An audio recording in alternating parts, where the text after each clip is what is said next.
राजस्थान विधानसभा चुनाव के लिए पार्टियों ने जमकर तैयारी कर ली है और इस बीच एक ऐसी खबर आई है जिससे प्रदेश के सीएम समेत राजस्थान कांग्रेस की नींद उड़ गई है, क्योंकि राजस्थान के सीएम अशोक गहलोत का नामांकन रद्द हो सकता है। रुकिए, चौंकिए मत। ऐसा इसलिए कहा जा रहा है क्योंकि सीएम अशोक गहलोत ने जोधपुर की सरदारपुरा सीट से नामांकन दाखिल किया है, मगर उनके चुनावी हलफनामे पर विवाद खड़ा हो गया है। बीजेपी ने उन पर बड़ा आरोप लगाते हुए कहा है कि गहलोत ने चुनावी हलफनामे में 2 आपराधिक मामलों की जानकारी नहीं दी है। इसके लिए उसने चुनाव आयोग को चिट्ठी लिखी है।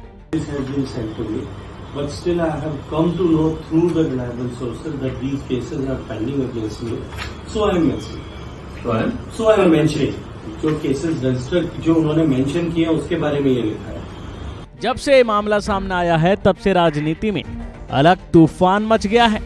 बताया जा रहा है कि बीजेपी ने चुनाव आयोग को दिए शिकायत पत्र में कहा है कि गहलोत ने जो नामांकन दिया है उसमें 2 मामले नहीं बताए।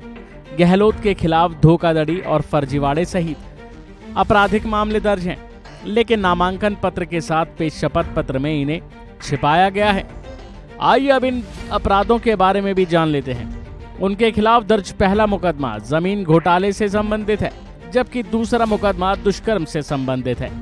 इसको लेकर बीजेपी ने गहलोत के इस कृत्य को जनप्रतिनिधि कानून के तहत दोषी मानते हुए चुनाव आयोग से शिकायत कर डाली है और नामांकन पत्र खारिज करने की भी मांग की है। तो वहीं इस मामले को लेकर चुनाव आयोग पहुंचे केंद्रीय जल शक्ति मंत्री गजेंद्र सिंह शेखावत ने कहा कि अशोक गहलोत ने 6 नवंबर को चुनावी हलफनामा पेश किया था।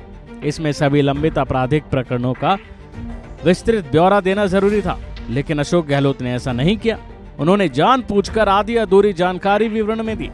गहलोत ने अपने खिलाफ दर्ज 2 आपराधिक मामलों के बारे में जानकारी नहीं दी, जो कि जरूरी थी। बहरहाल इन दिनों पार्टी जमकर अपनी तैयारी में लगी है, लेकिन इस शिकायत के बाद सवाल उठता है कि क्या अब अशोक गहलोत का नामांकन रद्द होगा? तो अभी इस बारे में कुछ कहा नहीं जा सकता। बीजेपी की शिकायत के बाद जिला चुनाव अधिकारी ने चुनाव अधिकारी से इसके बारे में जानकारी मांगी है। हालांकि इस पूरे मामले को लेकर सीएम गहलोत की तरफ से अभी तक तो कोई बयान नहीं आया है। तो वहीं राजस्थान में 25 नवंबर को मतदान होना है और जोधपुर के वकील नाथो सिंह राठौर की ओर से पेश किए गए शिकायत पत्र में कहा है कि गहलोत ने इससे पहले भी 2013 और 2018 के चुनावों में इसी तरह अपना शपथ पत्र देकर अपनी जानकारियों को छिपाया था। इसकी शिकायत करने के बाद भी राज्य चुनाव आयोग द्वारा कोई कार्रवाई नहीं की गई, जो आयोग की निष्पक्षता पर प्रश्न चिन्ह लगाता है। बहरहाल अब देखना है कि इस पर चुनाव आयोग क्या एक्शन लेता है। तो वहीं अशोक गहलोत इस पूरे मामले पर क्या कहते हैं। अभी के लिए फिलहाल इतना ही। खबरों में बने रहने के लिए देखते रहिए वन इंडिया हिंदी।